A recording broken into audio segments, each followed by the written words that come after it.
Kuna wakati watu wanakuja pale kwenye unabii mpaka machozi yananitoka. Unamkuta mtu alizaliwa na karama nzuri sana. Unamkuta mtu amezaliwa akiwa ni mhasibu, karama yake. Mtu amezaliwa akiwa ni injinia. Mtu amezaliwa akiwa ni rubani. Mtu amezaliwa akiwa yeye ni mfanyabiashara. Analogwa siku ya 3 baada ya kuzaliwa, karama ile anachukuliwa, anaenda mwingine. Yeye anawekewa tabia. Usimuone binti anakuwa malaya. Usimuone kijana anavuta ungo kadhani anapenda. Hakuna mwenye akili timamu anayetaka kufanya mambo mabaya. Kuna jambo limefanyika kwenye maisha yake. Usije ukamwona baba mtu mzima anakosa mpaka hela ya kulipa kodi ukadhani kwamba ajielewi.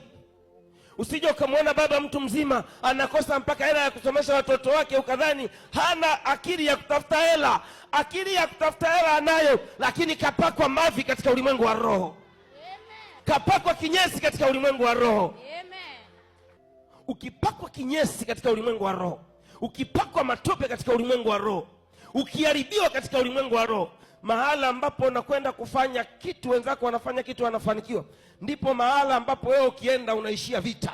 Unaishia vita.